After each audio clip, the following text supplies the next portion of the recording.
বহু ছাত্ৰ ছাত্ৰীৰ পৰা আমি প্ৰায়ে এই প্ৰশ্নটো পাই থাকো যে ইউৰোপৰ বিভিন্ন ইউনিভাৰ্চিটি সমূহলৈ পিএইচডিৰ কাৰণে কিদৰে এপ্লিকেশ্যন কৰিব পৰা যায় এপ্লিকেশ্যনৰ লগতে বাকি বিষয়সমূহ লৈ আমি বহু প্ৰশ্ন পাই থাকো সেই প্ৰশ্নবোৰৰ উত্তৰ বিচাৰি আজি আমি এই পেনেল ডিছকাশ্যনটো কৰিব ওলাইছো আহক এই পেনেল ডিছকাশ্যনটো আমি চাওঁ ধন্যবাদ নমস্কাৰ জনাইছো সকলোকে I welcome you all to today's session on PhD in Europe আমি সকলোৱে জানো বাহিৰত PhD কৰিবলৈ খুব overwhelming হয় from choosing the right country and university also to understand the funding systems, supervisors, visas, our career prospect kidore hoy. That's exactly ami aji log khaisu yate with an incredible panel of PhD holders from different European countries. তেওঁলোকৰ যিটো journey যিটো তেওঁলোকে challenge আৰু strategies ফলো কৰিছিলে সেই সকলো আমাৰ লগত শ্বেয়াৰ কৰিব আৰু এটো এটা এফৰ্ট আমি লব বিচাৰিছো যে ইয়াৰ দ্বাৰা আপোনালোকে যিসকলে আমাক চাই আছে আজি তেওঁলোক ডেফিনেটলি উপকৃত হ'ব you will benefit a lot from all these experiences begin by inviting each of these panelists now to introduce themselves shall I request Madhushruti to introduce yourself thank you namaskar moi Madhushruti bora moi guwahati swali বৰ্তমান থাকো Germany বাৰ্লিনত মই PhD second year student হয় PhD মই কৰি আছো Humboldt University এটা মাইক্ৰোবিয়াল synthetic biology ল্যাবত আৰু মোৰ স্পেশালাইজেশন ক'বলৈ গ'লে মলিকুলাৰ বায়োলজি আৰু জেনেটিক ইঞ্জিনিয়াৰিঙত আৰু মোৰ বিষয় স্কুলিঙৰ কথা ক'ব গ'লে মই স্কুলিং কৰিছো লিটল ফ্লাৱাৰ স্কুল আৰু শ্ৰীমন্ত শংকৰ একাডেমীত তাৰ পিছত ব্যাচেলাৰ্ছ পঢ়িছিলো কটনত আৰু মাষ্টাৰ্ছ পঢ়িছিলো বেংগলোৰৰ IBAB ইনষ্টিটিউটত বায়োটেকনলজি এণ্ড বায়োইনফৰমেটিক্স ইনষ্টিটিউট হয় তাৰ পিছত মই 1.5 বছৰ মান জুনিয়ৰ ৰিচাৰ্চ ফেলো হিচাপে ৰিচাৰ্চ ল্যাব এটাত কাম কৰি আছিলো বেংগলোৰতে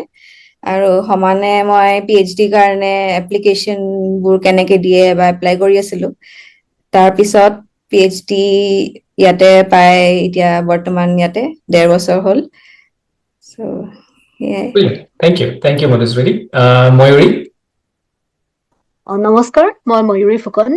মই ডিব্ৰুগড়ৰ হয় আৰু এতিয়া কাৰেন্টলি নেদাৰলেণ্ডছত থাকো উট্ৰেক চহৰত মই ডিব্ৰুগড়তে পঢ়া শুনা কৰা মই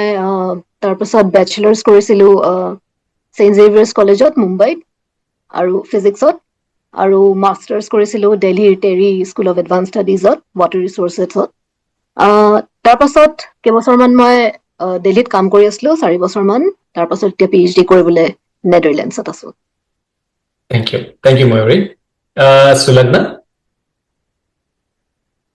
Sharma মই গুৱাহাটীৰ হয় মোৰ স্কুলিং গুৱাহাটীত সেন্ট মেৰী স্কুল আৰু আৰ্মি স্কুলত কৰিছিলো 12th লৈকে তাৰ পিছত মই BSc বায়োটেক আৰু MSc এনভাইৰনমেন্টাল বায়োটেকনলজি কৰিছো ৰাজস্থান আৰু তাৰ পিছত হায়দৰাবাদৰ পৰা মোৰ ইনিশিয়ালি মই মোৰ জাৰ্নিটো in cell biology আৰম্ভ কৰিছিলো in CCMB Center for Cellular and Molecular Biology হায়দৰাবাদত আৰু তাৰ পিছত মই তাতে প্ৰজেক্ট ৰিসাৰ্চ ফেলো হিচাপে কাম কৰোতে মই DST ইনস্পায়াৰ ফেলোশ্বিপ পাইছিলো PhD কৰিবৰ কাৰণে বাট কিছুমান পাৰ্সোনাল ৰিজনছৰ কাৰণে হেতু মই অলপ ৰিৰাউট কৰিব লাগিছিলে কেৰিয়াৰটো আৰু তাৰ পিছত মই 2012ত I moved to industry মই কোৱালিটি কন্ট্ৰোলৰ পৰা আৰম্ভ কৰিছিলো for biotechnology biotech based medicines basically injectables for cancer আৰু rheumatoid arthritis and then I moved back to R&D in the same sector so companies like tapsot Dr. Reddy's Biocon tapisot Mylan কাম কৰাৰ পিছত ভালেমান 9.5 বছৰ কাম কৰাৰ পিছত I felt কি career growthৰ কাৰণে plus মোৰ এটো ড্ৰিমো আছিলে PhD কৰিবৰ কাৰণে so মই তাৰ পিছত জাৰ্মানীত এপ্লাই কৰিলো ইণ্ডিয়াত তো আমি সবে জানো কি কিছুমান এজ লিমিট আৰু হেৰি থাকে বাট ইউৰোপত হেতু এটা বহুত ডাঙৰ এডভান্টেজ মই ফিল কৰিছিলো so মানে মোৰ হেতু ৰেষ্ট্ৰিকশন মই ফিল কৰা নাছিলো which I feel is a very big advantage আমি যদি বাহিৰলৈ ওলাই আহো PhD কৰিব চ' ইয়াতে মই তাৰপিছত জাৰ্মানীত ইয়াতে মই হোমবুৰ্গৰ ইয়াতে মেডিকেল কলেজৰ উনি ক্লিনিক বুলি কয় সেইটো জড়িত থাকে মেইন ইউনিভাৰ্চিটিখনৰ লগত ইয়াতে চব ইউনিভাৰ্চিটি গভৰ্ণমেণ্ট বেজত তো মই ইয়াৰে উনি ক্লিনিকতে মই PhD কৰি আছোঁ এতিয়া মোৰ বায়'ফিজিক্স অনকলজি আৰু ইমিউনলজি ইণ্টাৰফেচত হয় চ' সেয়াই আৰু এটা শব্দ বা এটা চেণ্টেন্সত PhD জাৰ্ণিটো বুজাবলৈ হ'লে মানে যথেষ্ট I mean quiet taxing but at the same time মানে needs a lot of resilience and it's not a journey that can be taken alone you definitely need it's like you need a village to be able to successfully walk through this journey and complete it. Sure. Thank you, Sulagna. আমি আহিম তোমাৰ ওচৰলৈ আকৌ গোটেই তোমাৰ overall জাৰ্নিটো বুজি পাবৰ কাৰণে দীপাঞ্জলি তোমাৰ ইন্ট্ৰডাকশ্যনটো দিবা নমস্কাৰ মই দীপাঞ্জলি দত্ত মোৰ ঘৰ গুৱাহাটীত স্কুলিঙো তাতেই মই ডিজনীলেণ্ড হাই স্কুলত পঢ়া তাৰ পৰা কেবি খানাপাৰাত 11-12 তাৰ পাছত মই ওলাই গ'লো গুৱাহাটীৰ পৰা টুৱাৰ্ডছ চেন্নাই মই পঢ়িলো BTech in biotechnology Sathyabama university চেন্নাইৰ পৰা এখন প্ৰাইভেট ইউনিভাৰ্চিটি আৰু তাতে মই বহুতখিনি এক্সপ'জাৰ পালোঁ বহুত বিষয়ে আৰু তাৰ পৰা মই গেট যোনটো অল ইণ্ডিয়া এণ্ট্ৰেন্স থাকে graduate aptitude test in engineering সেইটো ক্লিয়াৰ কৰাৰ পাছত বিকজ মোৰ বিটেকত মাৰ্কছ অলপ ভাল আছিলে I was lucky to be the silver medalist in my degree so সেই দুটা মিলাই I could skip masters so মই মাষ্টাৰ্ছ কৰিব লগা হোৱা নাছিলে and I joined Indian Institute of Technology Guwahati for PhD so তাতে মাষ্টাৰ্ছ নাথাকিলে এটা কোৰ্চ ৱৰ্ক থাকে অলপ টাইমৰ so to make up for the amount of theory তাৰপাছত তাতে মই জইন কৰিছিলোঁ Center for Nanotechnology আৰু মোৰ PhD তাতে until 2018 মই তাতে আছিলোঁ and my topic was multifunctional nanomaterials for cancer theranostic application so বহুত nanotechnology কৰাৰ পাছত মই ভাবিলোঁ এতিয়া postdoc এপ্লাই কৰোঁ আৰু অলপ বেলেগ এক্সপিৰিয়েঞ্চ এটা ল'বৰ কাৰণে আৰু মোৰ ফিল্ডটো অলপ চেঞ্জ কৰিবলৈ মন আছিলে material science-ত but in a different direction তাৰ পৰা মই আহিলোঁ University of Edinburgh UK তাত আছিলোঁ মই এবছৰ আৰু তাতে মই কাম কৰি আছিলোঁ পলিমাৰ স্কেফোল্ডছৰ ওপৰত 3D চেল কালচাৰ এইচবৰ ওপৰত ফৰ বোন টিস্যু ইঞ্জিনিয়াৰিং সেইখিনি শেষ কৰাৰ পাছত মই ইণ্ডিয়া অলপ ব্ৰিফ টাইমৰ কাৰণে ঘূৰি গৈছিলোঁ ডিউ টু ভিজা ইছ্যুজ তাৰে পৰা মই আহিলোঁ জাৰ্মানী ইন 2020 আৰু তেতিয়াৰ পৰা মই 4 years ইউনিভাৰ্চিটিত আছিলোঁ ইউনিভাৰ্চিটি অফ ব্ৰেমেন তাতেও মই চেৰামিক মেটেৰিয়েলছ আৰু টাইটেনিয়াম ইমপ্লাণ্টছৰ ওপৰত কাম কৰিলোঁ 4 বছৰ and after 11 years after 25 publications মই ডিচাইড কৰিলোঁ যে মই আৰু একাডেমিয়াত নাথাকোঁ আৰু সেই ডিচিশ্যনটো লোৱাৰ পাছত মই জইন কৰিলোঁ অলিম্পাছ চ' বৰ্তমান মই এতিয়া কাম কৰি আছোঁ এটা মেডিকেল ডিভাইচ কোম্পানী অলিম্পাছ হেমবাৰ্গত আৰু ইয়াত মোৰ 2 বছৰ হ'ল and I am happy with what I am doing at the moment আৰু just Sulagnaৰ টেলটোত এড কৰিবলৈ PhD মোৰ কাৰণে যদি PhD কোনোবাই কৰিব বিচাৰে the greatest thing that is needed is the passion তোমাৰ মানে পগলা নিচিনা পেশন থাকিব লাগিব মোৰ লাগে আৰু যদি সেই পেশনটো নাই তেতিয়াহ'লে মই সবকে সাজেষ্ট কৰোঁ যে this is not your cup of tea so সেই পেশনটো বহুত দৰকাৰ আৰু that will give you everything from there comes patience resilience যিমান যি আছে so মোৰ কাৰণে PhD should be your passion. Lovely. Thank you, Dipanjali. I mean, let's deep dive into all of these aspects now, right? Let's start with Mayuri, probably. Moi etu khudi বিচাৰিছো যে what made you choose Europe over other countries? Tomar journey to kei dhৰণৰ ইউৰোপলৈ আহি পালে for PhD? মই এতিয়া currently 4th year PhD হয় নেদাৰলেণ্ডছত PhD কৰি আছোঁ চ' যেতিয়া মানে PhD কৰিম বুলি এটা প্লেন আছিলে চ' when I started looking at different countries in Europe চ' মোৰ টপিকটো হৈছে হাইড্ৰলজি আৰু হাইড্ৰলজিৰ কাৰণে Netherlands is one of the top places ইয়াতে বহুত এনেকুৱা ৰিচাৰ্চ হয়. Hydrology is basically studying ground water systems and how it interacts with different components in the ecosystem. আৰু এই টপিকটোৰ কাৰণে মানে মই এই কাণ্ট্ৰিখন চুজ কৰিলোঁ একচুৱেলি. আৰু কিছুমান এডভান্টেজেছ আছে of doing a PhD in Netherlands, যিটো মই লাহে লাহে গম পালোঁ, but the topic was the foremost reason. বুজিছো নো পাৰফেক্ট আই থিংক চ' বেচিকেলি তুমি কাণ্ট্ৰিখনৰ লগত যিটো তোমাৰ লগত টপিক ডমেইন তাৰ যিটো এডভান্টেজ সেইটো মেপ কৰি একৰ্ডিংলি তুমি নেদাৰলেণ্ডখন চুজ কৰিছা this is perfect exactly perfect Madhu তুমি কিবা এড কৰিব বিচাৰিছা তোমাৰ ফালৰ পৰা এইটো ছেইম প্ৰশ্নটোতেই হয় মই ইউৰোপ চুজ কৰাৰ মেইন ৰিজন আছিলে যে PhD টো ইয়াত মিনিমাম 3 ইয়াৰ্ছত হৈ যায় বা এক্সটেণ্ডো হয় 3 ইয়াৰ্ছ নহলে বা 3.5 বা 4 ইয়াৰ্ছত হয় যিটো US-ত মিনিমাম 5 ইয়াৰ্ছ লাগে চ' সেইকাৰণে মোৰ ফ'কাছটো ইউৰোপত আছিলে আৰু প্লাছ মই চিন্থেটিক বায়'লজিত ইণ্টাৰেষ্টেড আছিলো কাৰণে মই লেবছবোৰ ক'ত আছে মই বিচাৰি আছিলো ক'ত মোৰ পচন্দৰ প্ৰজেক্টছবোৰ আছে তো সেই হিচাপত মই ইউৰোপত বেছি ভাল মানে মই লেবছ পালো যিখিনিত মোৰ ইণ্টাৰেষ্টেড টপিকছবিলাকত কাম কৰি আছিলে চ' সেনেকে মই এপ্লাই কৰিলো কৰি ইয়াতে পালো বঢ়িয়া সুলগ্না তুমি এড কৰিবা মোৰ কিছুমান পাৰ্চনেল ফেক্টৰ আছিলে চ' when I was applying for my PhD in 2020 I am a single mother চ' মই চাইল্ড কেয়াৰ চিষ্টেমটো US আৰু ইউৰোপৰ মাজত কম্পেয়াৰ কৰি চাইছিলোঁ that was the first thing that I did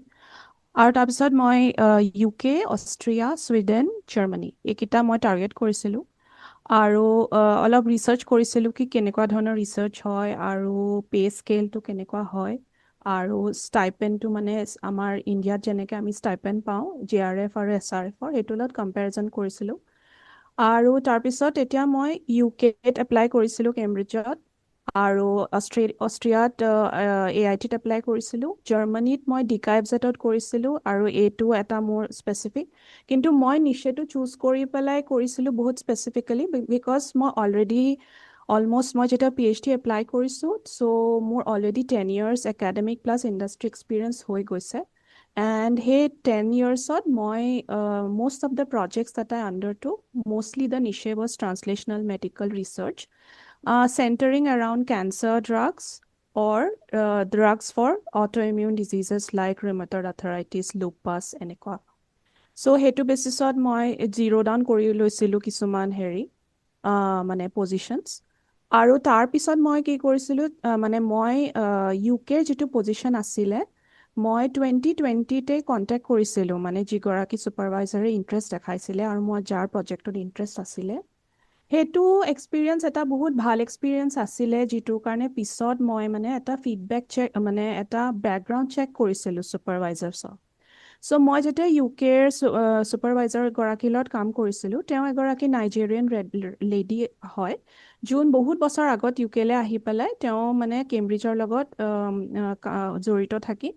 তেওঁ নিজৰ এটা লেবো তেওঁ এষ্টাব্লিছ কৰিছিলে নিজৰ এটা সৰুকৈ R&D আৰু ইণ্ডাষ্ট্ৰি ইণ্টাৰফেচত চ' তেখেতৰ লগত কাম কৰোঁতে মই গম পালোঁ যে UKটো ইণ্ডিয়াৰ নিচিনা ছিষ্টেমটো হয় য'ত ষ্টাইপেণ্ড দিয়ে কিন্তু বাকী যিবোৰ ছ'চিয়েল ছিকিউৰিটি ছিষ্টেমছ আছে আৰু plus amount of hours expected to work আৰু লয়ে যিটো কথা কয় তো মই মানে আৰু তাৰপিছত মই ফিডবেক ল'লোঁ তো মই সেইকেইটা মানে মই ইমান চুইটেবল ফিল নকৰিলোঁ আৰু যিটো এক্সপিৰিয়েঞ্চ আছিলে মানুহগৰাকীৰ লগত আই উড পুট ইট কি নিউট্ৰেল আছিলে but I could understand by speaking with her কি there is a very clear cut expectation কি মানে 8-10 আৱাৰ্ছ হ'লে নহ'ব তাতকৈ মানে it can go up to any time so' মই সেই বস্তুটো অলপ টক্সিক ফিল কৰিলোঁ তাৰপিছত মই AIT পালোঁ আৰু যিটো এতিয়া মই পজিশ্যনত PhD এতিয়া মই শেষ কৰিম তাত পালোঁ আৰু এই দুটা লেবতে মই তাৰপিছত ফিডবেক ছুপাৰভাইজাৰৰ ফিডবেক ল'লোঁ আৰু তাৰপিছত গম পালোঁ এতিয়া মোৰ যিটো কাৰেণ্ট পজিশ্যন আছে সেইটো বহুত চাইল্ড ফ্ৰেণ্ডলি লেব হয় মানে সেইটো মোৰ কাৰণে অলপ ডিফিকাল্ট ডিচিশ্যন আছিলে বিকজ AIT অষ্ট্ৰিয়াৰ এখন বহুত ৰেপুটেড ইনষ্টিটিউট হয় আৰু কিন্তু মই এইটো বুজি গৈছিলোঁ CCMBত কাম কৰোঁতে বেলেগ JRF আৰু SRFক অবজাৰ্ভ কৰি কি PhD জাৰ্ণিটোত ছুপাৰভাইজাৰৰ এটা বহুত ডাঙৰ ৰোল থাকে আৰু they can make or break your life in the entire journey আৰু finally what comes at the end of it so' সেইকাৰণে মই এই কাৰেণ্ট লেবটো চুজ কৰিলোঁ আৰু so those were the criterias for me based on which I chose and ended up in the current position. Lovely. Thank you, Sulekna. Dipanjali, do you want to add something to this? So মোৰ কাৰণে direct কোৱেশ্চনটো হয়তো applicable নহয় কাৰণ মই Right. পোষ্ট ডকলে আহিছিলো but even then there was a choice so' মই যেতিয়া পোষ্ট ডকৰ কাৰণে বিচাৰি আছিলো I had all over the world I could have chosen any country but মোৰ প্ৰেফাৰেঞ্চটো ইউৰোপলৈ কেনেকৈ আহিল চ' যেতিয়া মই IITত কাম কৰি আছিলো PhD টাইমত তেতিয়া আমাৰ বহুত চিনিয়ৰ্ছে যেনেকে এপ্লাই কৰে বা আই হেড চিন দেম ডুইং দ্য প্ৰচেছ আৰু বহুতেই গ'লো ধৰক জাপান ছিংগাপুৰ US বিভিন্ন কাণ্ট্ৰিত অষ্ট্ৰেলিয়া কানাডা ইউৰোপৰ বহুত কাণ্ট্ৰিত তেনেকে গ'ল বহুত চিনিয়ৰ্ছ আছিলে তেনেকে কিন্তু মই তেওঁলোকৰ লগত যেতিয়া কথা পাতো বা ফিডবেক পাওঁ মই ৱৰ্ক কালচাৰৰ ডিফাৰেঞ্চেছ বিলাক তেওঁলোকৰ ফালৰ পৰা মই কিছুমান ইম্প্ৰেশ্যনছ পালো ডিফাৰেণ্ট পাৰ্টছ অফ দ্য ৱৰ্ল্ডৰ আৰু মোৰ যোনটো লাগিল মোৰ কাৰণে সেইটো টাইমত যোনটো সুইটেবল আছিলে so' I was really burnt out at that time because I think PhD in India is on a different level যদি সেই বাৰ্ণ আউটটোৰ কথা ভবা যায় মানে মই এইটো কম্পেয়াৰ কৰা নাই কণ্টেণ্ট বা হেৰি ৱাইজত বাট Right. বাৰ্ণ আউটটো বহুত বেছি হয় বিকজ অফ ডিফাৰেণ্ট এক্সপেক্টেশ্যনছ আৰু কম্পিটিটিভনেছটো অলপ বেছি হয় যিকোনো ফিল্ডতে ইণ্ডিয়াত যোনটো হয় আৰু চ' সেইটো কাৰণে I was really burned out and I didn't want to go' to some country like Singapore Japan or something like this or even US because তাৰে এক্সপেক্টেশ্যনছ বিলাক বহুত বেছি লেবত মানে পেপাৰ পাব্লিকেশ্যনৰ প্ৰেছাৰ বা এনেকুৱা বস্তুবিলাক বহুত বেছি এবছৰত 3খন পেপাৰ পাব্লিছ কৰিব লাগিব এনেকুৱা টাইপ চ' সেইটো বস্তু মই বিচৰা নাছিলো আৰু because I had enough by then so' তেতিয়া মই দেখিলো যে ইউৰোপৰ ৱৰ্ক লাইফ বেলেঞ্চটো যোনটো সেইটো বহুত ভাল মানে বহুতে ভাল কম্পেৰেটিভলি মই যিটো ফিডবেক পাইছিলো সেইটো হিচাপত মই কথা পাতিও চ' সেইটো ডাঙৰ পইণ্ট আছিলে আৰু ছেকেণ্ড পইণ্ট আছিলে যে ইউৰোপীয়ৰ যোনটো মানে মবিলিটি সেইটো বহুত বেছি বহুত কেইখন কাণ্ট্ৰিজত আপোনাৰ মবিলিটি আহে UKত বাৰু নাপাওঁ আমি because we have Indian passports but still then বহুত কাণ্ট্ৰিজ অ'পন হৈ যায় একেলগে চ' মবিলিটিটো বহুত ভাল তাৰপিছত আৰু বহুত ধৰণৰ কথা আছিলে যেনেকে ইভেন পাব্লিক ট্ৰান্সপৰ্টেশ্যন এইটো বহুত ইম্পৰ্টেণ্ট নতুনকৈ যেতিয়া মই অকলে আহিছিলো চ' মই যেতিয়া UK আহিছো মই কাকো চিনি নাপাওঁ চ' ফাৰ্ষ্ট টাইম মই ইণ্ডিয়াৰ পৰা বাহিৰত ওলাইছো so' that it's a big challenge মানে অকলে অহাটো একো নজনা একো হেৰি নোহোৱাকৈ so' and that to a women so' different সেয়া এটা হৈ যায় ঘৰৰ ফালৰ পৰা I am single child so' বহুত মানে হেৰিত ডাঙৰ হোৱা কি বুলি কয় আৰু বহুত বেছি এক্সট্ৰা হেয়াত ডাঙৰ হোৱা চ' সেইটো কাৰণে মোৰ কাৰণে এইটো বহুত ডাঙৰ চেলেঞ্জ আছিলে and I should be able to navigate it myself so' কাৰো ওপৰত মই ডিপেণ্ড হ'ব খোজা নাছিলো চ' পাব্লিক ট্ৰান্সপৰ্টেশ্যন আৰু এইবোৰ বস্তু ইউৰোপত বহুত ভাল compared to many other places so' সেইবোৰ মই অলপমান খবৰ কৰিছিলো অহাৰ আগত চ' আই ফেল্ট মোৰ confident from different ways to be in Europe so' সেইকাৰণে মই ইউৰোপিয়ান কাণ্ট্ৰিজতে টাৰ্গেট কৰিছিলো ফাৰ্ষ্টত and then UK worked out for me first and then Germany. Okay, no, lovely. Thank you. আটাইকে মই ধন্যবাদ জনাইছো ইমান ধুনীয়াকে এটা ফাৰ্ষ্ট অভাৰভিউ দিয়াৰ বাবে let's now deep dive into the real the process actually আমালে I think আমি সকলোৱে জানো বহুত এটা অলৰেডি প্ৰশ্ন query আহিছিলে যে ইউৰোপত PhD কেনেকে application processটো কি ধৰণে কৰা যায় So let's try to deep dive into it. I would love to come to Madhusruti first because Madhusruti is the newest member in the block. I think to me first year, what will you call it? Second year. Second year. So to me, ekdom notun ko apply korisila ko recently 2 বছৰ আগতে. So can you take us through your process, application process to keneke tumi start korisila, kenekoi tumi jitu tumi Portman University kori asa, how did you land up there? Take any process jodi okoman brief ke jodi koi dia. Hi.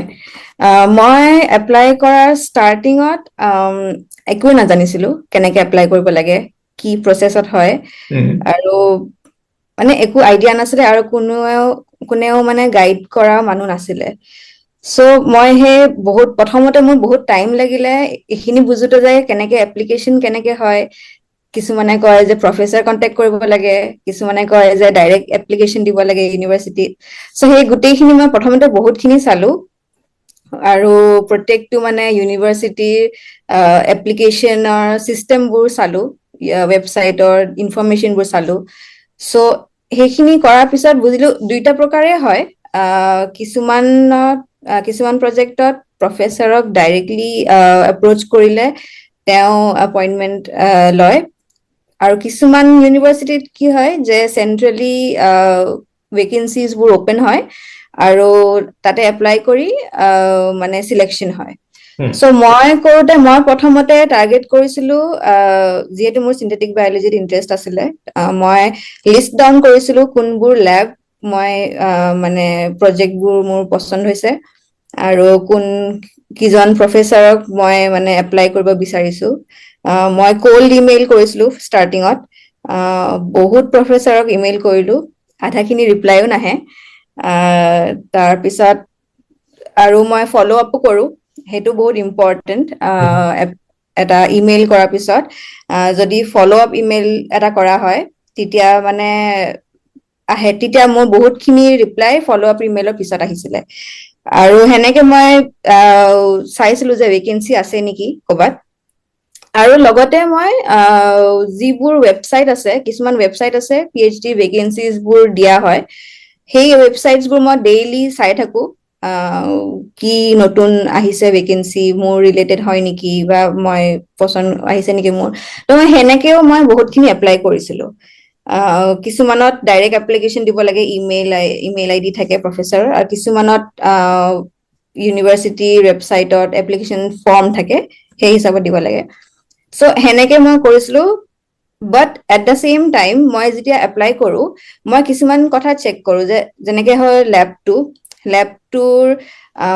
ৱেবছাইটবোৰ বিচাৰো আৰু মই লেবটোৰ current ৰিচাৰ্চবোৰ কি চলি আছে সেইখিনি চাওঁ currently মানে publish হৈছে নে নাই বা কিমান ষ্টুডেণ্টছ আছে বা কিমান মেম্বাৰ্ছ আছে লেবটো আৰু প্লাছ ট্ৰাই কৰো বুজিবলে যে কিমান এক্টিভ হয় লেবটো ৰিচাৰ্চত সেইখিনি চাওঁ আৰু প্লাছ এইটো চাইছিলো যে কোনখন ইউনিভাৰ্চিটিত এফিলিয়েটেড আছে কাৰণ সেইটো বহুত ইম্পৰ্টেণ্ট হয় ইউনিভাৰ্চিটিখনৰ মই ৰেংকিংটো এতিয়া মই ইণ্ডিয়াত পৰা মই বেলেগ একো গম নাপাওঁ কাৰণ কণ্টেক্ট কৰিবলৈ কোনো নাথাকে চ' মই জাষ্ট সেই যিখিনি এভেইলেবল ইনফৰমেশ্যন থাকে সেইখিনি চাওঁ ইউনিভাৰ্চিটিৰ ৰেংকিংটো কিমান হয় বা তাৰ কিমান মানে PhD ষ্টুডেণ্টৰ থাকে ৰেটিংছ চ' সেনেকে মই বহুতখিনি ৰিচাৰ্চ কৰিছিলো লিষ্ট ডাউন কৰিছিলো টপ ইউনিভাৰ্চিটিজবোৰ তাৰে লেববোৰ লিষ্ট ডাউন কৰিছিলো কিজন প্ৰফেচাৰ কিজনৰ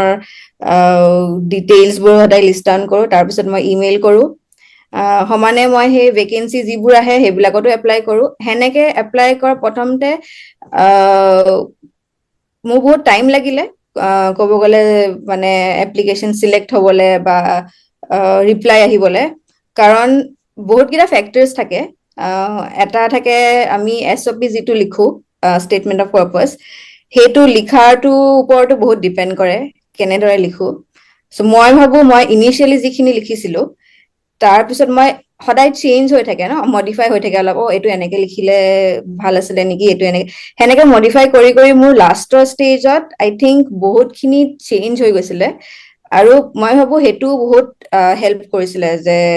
এপ্লিকেশ্যন এখন চিলেক্ট হ'বলে চ' সেই ইনিচিয়েলি একো ৰিপ্লাই নোপোৱাৰ পৰা লাষ্টত মই যেতিয়া পালো মানে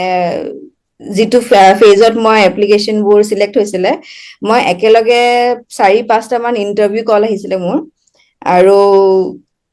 অলমষ্ট মই পজিশ্যন 2-3টাত মই পাইছিলো সেই পোৱাৰ পিছত এতিয়া মই চিলেক্ট কৰিলো হম্বল্ট ইউনিভাৰ্চিটি। যদি মই স্পেচিফিক ক'ব যাওঁ যে হম্বল্ট ইউনিভাৰ্চিটিৰ পজিশ্যনটো কেনেকে আহিছিলে, মই ভেকেঞ্চি দেখিছিলো এটা ৱেবছাইটত, scholarship.db বুলি ৱেবছাইট এটা আছে, তাতে দেখি মই লেবটো চালো। নতুন লেব আছিলে, মানে লেবটো জাষ্ট ষ্টাৰ্ট হৈছে আৰু মানে কিন্তু লেবটো ষ্টাৰ্ট হৈছে যদিও এটা ভাল গ্ৰেণ্ট আছিলে লেবটোৰ প্ৰজেক্টছ বিলাকৰ কাৰণে। চ' সেইকাৰণে আৰু মোৰ প্ৰজেক্টখিনি মোৰ পচন্দ আছিলে। চ' সেনেকে মই এপ্লিকেশ্যন দিলো, কিন্তু মই সেই এপ্লিকেশ্যন দিয়াৰ পিছত মই 2 মাহলৈ একো কণ্টেক্ট নাছিলে, কাৰণ তেওঁলোকে একো ৰিপ্লাই কৰা নাছিলে। তেওঁলোকৰ চিলেকশ্যন প্ৰচেছটোত টাইম লাগিছিলে। চ' তাৰপিছত মই ইণ্টাৰভিউ কল আহিলে। তো তাৰপিছত মই ইণ্টাৰভিউত বহিলো। 2টা ৰাউণ্ডত হৈছিলে ইণ্টাৰভিউ। ইনিচিয়েলি ছুপাৰভাইজাৰে নিজে ইণ্টাৰভিউ লৈছিলে, আৰু নেক্সট টো এটা ফৰ্মেল ইণ্টাৰভিউ আছিলে, য'ত মানে ছুপাৰভাইজাৰ আৰু বেলেগ বহুতখিনি মানুহ আছিলে। সেই ইণ্টাৰভিউত এপ্ৰুভ হোৱাৰ পিছত তাৰপিছত প্ৰচেছিং হৈছে গোটেই ইউনিভাৰ্চিটিৰ লগত। সেই প্ৰচেছ হোৱাৰ পিছত মই পাইছোহি। চ' সেইখিনি মোৰ জাৰ্ণি। বুজিছো। চ' তোমাৰ ওচৰতে থাকো মই অকমান মই জাৰ্ণিটো অকমান বেছিকৈ বহলভাৱে বুজিবলৈ চেষ্টা কৰিম। গোটেই জাৰ্ণিটোত যিমানখিনি মই বুজি পালো, 3টা ষ্টেজ আছে। এটা যিটো ইনিচিয়েল আউটৰিচ প্ৰচেছ, যিটো তুমি কল ইমেইল কৰিছা, এপ্লিকেশ্যন কৰিছা। তাৰপিছত SOP is so' critical. At the same time interview is the final process. SOP খন লিখাৰ কাৰণে, ড্ৰাফ্ট কৰাৰ কাৰণে, what is that secret mantra? What do you think? So' secret mantra বুলি ক'লে একো স্পেচিফিক ফৰ্মেট নাই যে এনেকে লিখিলেই যে হৈ যাব। মোৰ চিক্ৰেট মন্ত্ৰা আছিলে যে মই বহুত ইউনিক এটা নিজে SOP লিখো। মই ভাবো SOP কেতিয়াও মানে বেলেগৰ লিখাৰ পৰা কপি কৰি বা বেষ্ট SOP এখন বিচাৰি লৈ কাৰোবাৰ চিলেক্ট হোৱা কাৰোবাৰ ষ্টুডেণ্টৰ SOP এখন বিচাৰি লৈ লিখিলে যে ভাল হ'ব, সেইটো মই নাভাবো। মই ভাবিছিলো যে যিমানেই ইউনিক হ'ব বা মই নিজৰ ভাৱে লিখো সিমানেই ভাল হ'ব। চ' মই কেইটামান পইণ্টছ ফ'ল' কৰিছিলো যে যিখিনি মানে মেনশ্যন কৰিব লাগে। সেইখিনি মোৰ কাৰণে আছিলে যে প্ৰথমতে মই কি কৰিছো, মানে মোৰ ডিটেইলছ, মই কি পঢ়িছো বা কি মোৰ বেকগ্ৰাউণ্ড, আৰু প্লাছ মোৰ কি স্কিলছ আছে বা কি এক্সপিৰিয়েঞ্চ আছে, সেইখিনি মেনশ্যন কৰো। আৰু তাৰপিছত নেক্সট এটা বেলেগ পেৰাগ্ৰাফত মই কিয় সেই লেবটোত কাম কৰিব বিচাৰিছো বা PhD কৰিব বিচাৰিছো, সেই লেবটোত মোৰ ইণ্টাৰেষ্টবোৰ কি, অলপ লেবৰ ৰিচাৰ্চখিনিত ষ্টাডি কৰিব লাগে, ৰিচেণ্ট পেপাৰ্ছবোৰ পঢ়ি তাৰ বিষয়ে মানে কি বুজিছো, বা কিবা যদি ৰিচাৰ্চ প্ৰপ'জেলৰ আইডিয়াও আহে সেইখিনিও শ্বেয়াৰ কৰিব লাগে। সেইখিনি অলপ ডিটেইলত লিখিব লাগে, to show' the interest that মই সেই লেবটোত জেনুইনলি ইণ্টাৰেষ্টেড হয়। মানে মোৰ মতে SOP বোৰ জেনেৰেলাইজ হ'ব নালাগে যে মানে একেখন SOP চব লেবতে পঠিয়ালে হৈ যায়, অলপ স্পেচিয়েলাইজ কৰিব লাগে। আৰু প্লাছ এইটো লাগে যে মই কিয় PhD কৰাত ইণ্টাৰেষ্টেড। ইন জেনেৰেল PhD এটা বহুত ষ্ট্ৰেছফুল এটা জাৰ্ণি বুলি ক'ম।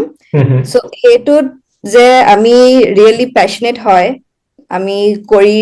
কৰিব পাৰিম, সেইটো শ্ব' কৰিবলৈ আই থিংক লিখিব লাগে যে আমি কিয় PhD বা ৰিচাৰ্চ লাইনত যাব বিচাৰো, বা কি আছে যিটো মানে which proves that মই মানে পাৰিম PhD টো হেণ্ডেল কৰিব। বুজিছো, এক্সেক্টলি। সেইখিনি মেইন। আৰু এটা মানে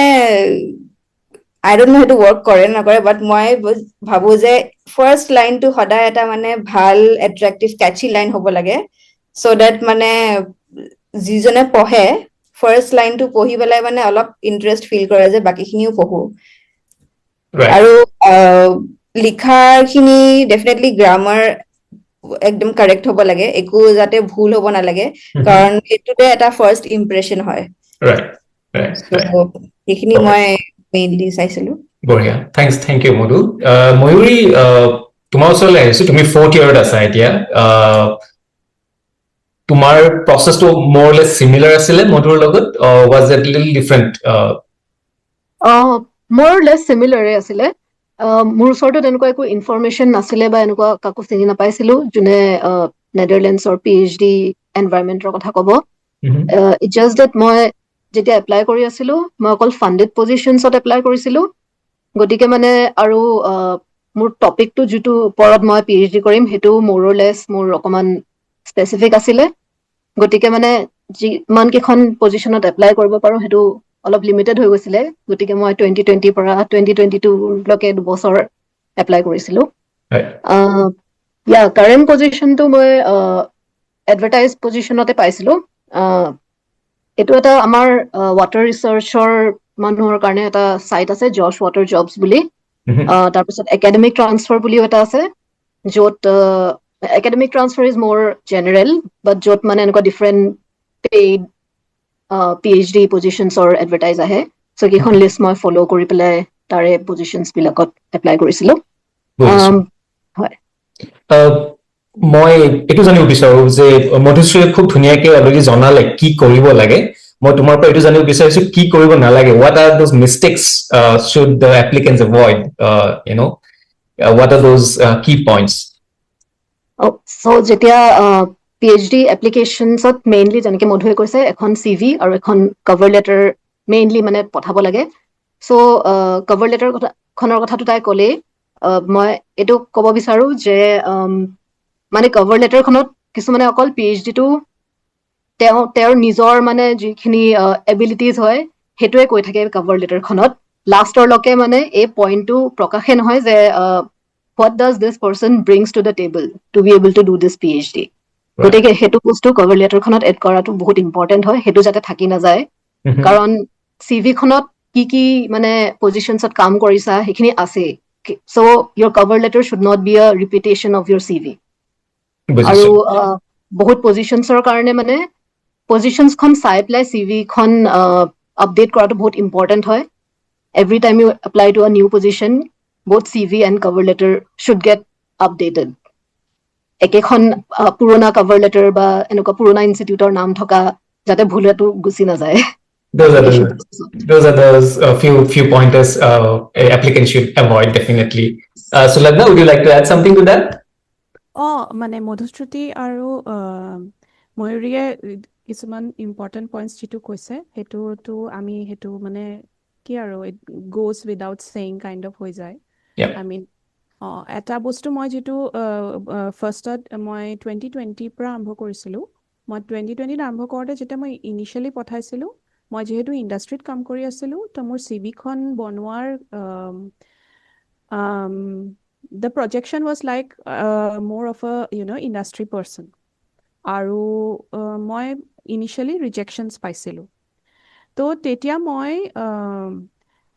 এটা পজিশ্যন আছিলে, এডভাৰটাইজ পজিশ্যন আছিলে। তো মই তেতিয়া অলপ কাৰেজ দেখুৱাই পেলাই মই প্ৰফেচাৰজনক লিখিলোঁ যে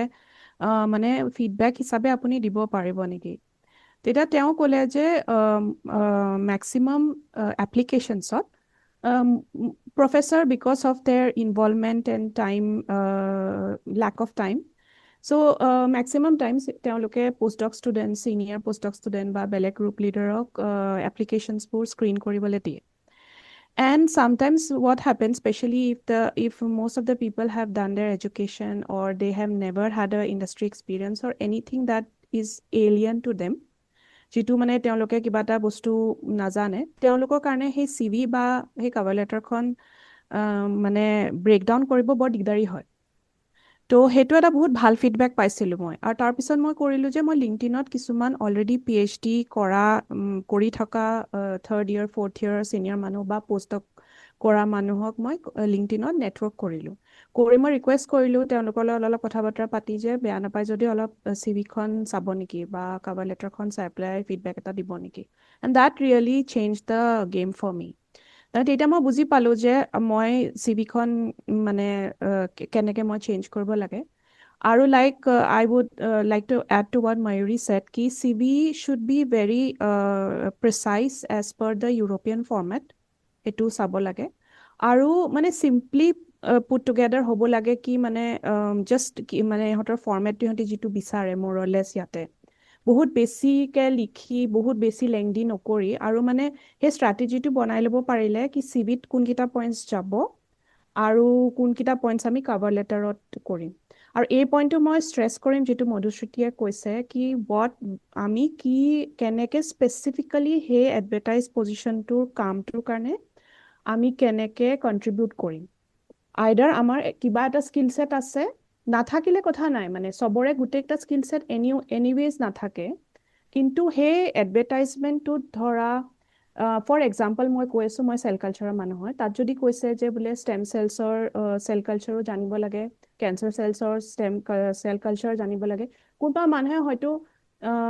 কেঞ্চাৰ চেলছৰ কৰা নাই ষ্টেম চেলছৰ কৰিছে তো সেইটো মানে ভয় খাব নালাগে তো লিখিলে হ'ল বহুত ক্লিয়াৰলি কি মই এইটো বস্তু জানো আৰু এইটো বস্তুৰ মোৰ ইগাৰনেছ আছে শিকিবৰ কাৰণে আৰু এইটো যিটো মোৰ স্কিল আছে এইটো থ্ৰুৱেদি I am bringing this to the table আৰু Right. এই কপি আৰু এতিয়া মই যেতিয়া এপ্লাই কৰিছিলোঁ তেতিয়া ChatGPT নাছিলে এতিয়া এইটো বস্তু মানে আই কান ষ্ট্ৰেছ মোৰ কি মানে এতিয়া ChatGPT ইউজ কৰি এইটো বহুত শুনিব আজিকালি লিংকডিনত চলিয়ে থাকে যে মানে কপি পেষ্ট কৰি দিয়ে আৰু ChatGPTৰ পৰা কপি পেষ্ট কৰি দিয়ে আৰু মৰলেছ ChatGPTৰ লেংগুৱেজটো বুজিয়ে পোৱা যায় Exactly. সেইটো নকৰিলে ভাল হয় মানে অলপমান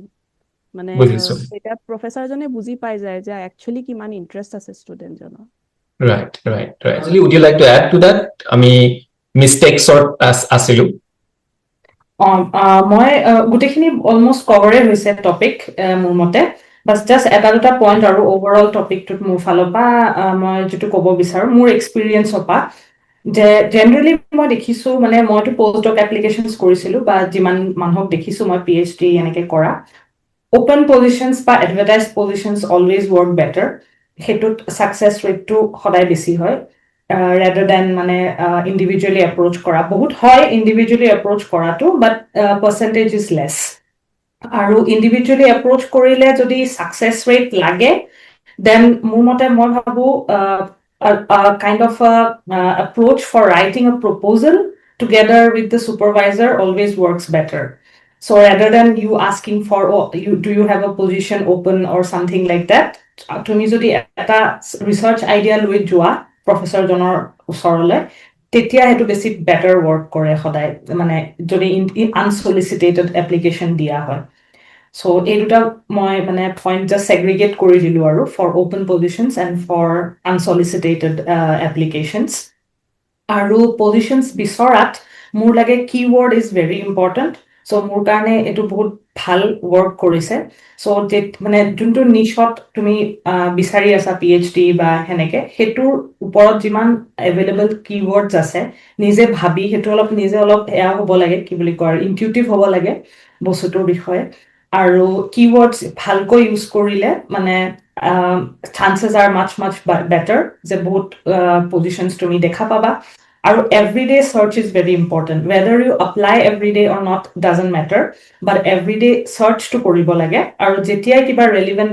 দেখা পায় সেইটো জাষ্ট ছেভ কৰি থৈ দিলে হ'ল and then when you get time you can apply of course as soon as possible but everyday search মোৰ মতে বহুত ইম্পৰ্টেণ্ট যেতিয়া এক্টিভ এপ্লিকেশ্যনছ কৰা হয় সেই কিৱৰ্ডছবোৰৰ লগত তোমাৰ ৰেজুমে বা SOP খন মেপ কৰিলে আৰু সুবিধা হয় নেকি দীপাঞ্জলি সেইটোতো মষ্ট প্ৰবলি হ'বই লাগিব কাৰণ এটা নিচত যদি যেনেকৈ মোৰ মন আছিলে যে বায়'মেটেৰিয়েলছত কাম কৰা বা টিচু ইঞ্জিনিয়াৰিঙত কাম কৰা চ' সেইটোৰ ইন এণ্ড এৰাউণ্ড যিখিনি কিৱৰ্ডছ থাকে সেইখিনি মোৰ CV বা কাভাৰ লেটাৰতো চামহাও ফিট ইন হ'ব লাগিব সেইটোৰ বাহিৰেও আমি কিছুমান কিৱৰ্ডছ ইউজ কৰিব পাৰোঁ but it's very important the keywords are very important for the search আৰু উইকেণ্ড এপ্লিকেশ্যন নকৰিলে ভাল অলৱেজ মানে উইকডেজত কৰাটো বেটাৰ বা মানডে এনেকৈ কৰাটো বেটাৰ যাতে সেইবিলাক ওপৰত থাকে আৰু প্ৰফেচাৰ্ছবিলাকৰ কাৰণ তেওঁলোকে বহুত ইমেইলছ পায় চ' কিছুমান ইমেইলছ মিছ হৈ যায় উইকেণ্ডত হ'লে পাইল আপ হয় কাৰণে আৰু মই ভাবোঁ ইভেন মাষ্টাৰ্ছ কৰা টাইমত বহুতে থিচিছ যেতিয়া কৰে মোৰ লাগে সেইখিনি সময়ত যেতিয়া কিছুমান পাব্লিকেশ্যনছো হয় থিচিছত ইণ্ডিয়াতো হয় বাহিৰতো হয় চ' সেইটো সময়ত মোৰ লাগে যেতিয়া পাব্লিকেশ্যন কৰি থকা হয় বা থিচিছ কৰি থকা হয় অলপ লেবছ নিজৰ যোনটো এৰিয়াত PhD কৰিবলৈ মন আছে লেবছ বিলাকৰ অলপ মন দিয়া বেটাৰ মানে কোন ভাল লেবছ মানে সেইটো এৰিয়াত কাম কৰি আছে সেইবোৰ নিজে অলপ শৰ্ট লিষ্ট কৰি অলপ ৰিচাৰ্চ কৰি থাকিলে মানে গম পোৱা যায় যে নিজৰ ফিল্ডত মানে হু আৰ দ্য বেষ্ট পিপল আৰু এতিয়া বেষ্ট লেবত নেপাবও পোৱা যায় কিন্তু সেই পাব্লিকেশ্যনছবোৰৰ পৰা বহুত লেবছৰ বিষয়ে গম পাবলৈ ইজি হৈ যায় বিকজ তাতে চব থাকেই ন ডিটেইলছবোৰ যিজন ফাৰ্ষ্ট অথৰ থাকে বা কৰেছপণ্ডিং অথৰ চ' সেই তেনেকে চাইটেশ্যনছৰ পৰা আমি যদি চাইট কৰোঁ সেইজনক নিজৰ কামত চ' সেইবিলাকৰ পৰা বহুত কণ্টেক্স হ'বলৈ থাকে চ' মোৰ লাগে মাষ্টাৰ্ছতে এইটো বস্তু ইমপ্লিমেণ্ট কৰিব পৰা যায় PhDত আৰু বেটাৰ হয় পোষ্ট ডক পজিশ্যনছৰ কাৰণে কিন্তু মাষ্টাৰ্ছতো মানে নোহোৱা নহয় মানে পৰা যায় চ' that is also' a way to look for your